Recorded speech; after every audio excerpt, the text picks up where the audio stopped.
గతంలో నరేంద్ర మోడీ ఏం మాట్లాడిండు, ఏమన్నాడు గతంలో? ఎక్కడనో యుద్ధం జరిగితే మన దగ్గర పెట్రోల్ పెరుగుతుందా అని చెప్పేసి అప్పుడున్న మన్మోహన్ సింగ్ ప్రభుత్వం మీద మాట్లాడిన మాటలు. అంటే అవగాహన లేకనా, మరి అవగాహన ఉండా కావాలనా, మరి ఎందుకు మాట్లాడిండి ఈ మాటలు?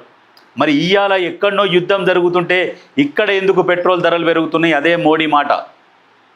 ఎక్కడనో యుద్ధం జరుగుతుంది, అది మనకు కూడా కాదు యుద్ధం, అమెరికాకు ప్లస్ అక్కడ అమెరికా, ఇజ్రాయిల్ ప్లస్ ఇరాన్ వాళ్ళు కొట్లాడుకుంటున్నారు. వాళ్ళు కొట్లాడుకుంటుంటే మన దగ్గర ఎందుకు పెరుగుతుంది? కొంతమంది అంటుండొచ్చు, అరే ఆయన అక్కడి నుంచే మనకి ఇంధనం వస్తుంది అని చెప్పేసి.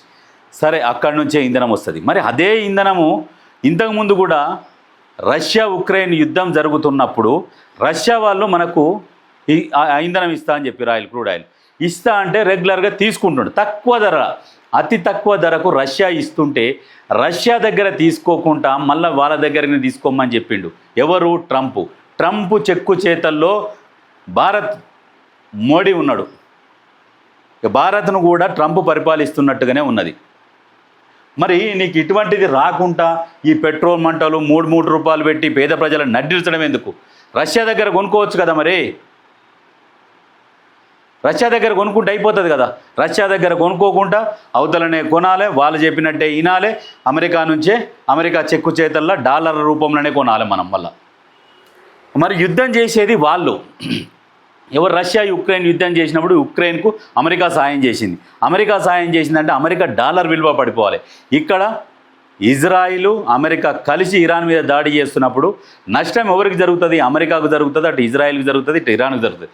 జరిగినప్పుడు వాళ్ళ డాలర్ పడిపోవాలి. కానీ వాళ్ళ డాలర్ పడిపోకుండా మన రూపాయి ఎందుకు పడిపోతున్నది అంటే మన చేతగాని ప్రభుత్వం, కేంద్ర ప్రభుత్వం అట్లా ఉన్నది. మోడీ మాటలు ఎక్కువ, చేతలు తక్కువ. ఎన్నో మాటలు మాట్లాడిండు. మన్మోహన్ సింగ్ని రోబో అని చెప్పేసి మాట్లాడిరు. నువ్వు వేసింది ఏముంది? మన రూపాయి పడిపోతుంది, పాకిస్తాన్ రూపాయి పడిపోతలేదు, బంగ్లాదేశ్ రూపాయి పడిపోతలేదు, శ్రీలంకది పడిపోతలేదు, కానీ మనదే పడిపోతున్నది. ఎందుకు? డాలర్ విపరీతంగా అందకుండా పోతుంది అని అమ్మ నోరు తెరుచుకొని అరిచిండు బాగా.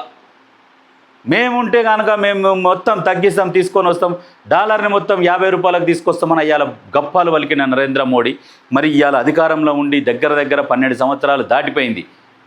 మరి ఇవాళ ఏం చేస్తున్నాడు నరేంద్ర మోడీ? ఎక్కడ డాలర్ రూపాయి ఇంకా పెరిగిపోతున్నది. 6 నెలలనే 5 రూపాయలు పెరిగినాయి. జనవరి నుంచి మే వరకే. ఇప్పటి వరకు 95 రూపాయల 96 రూపాయలు అన్నాడు దాదాపు.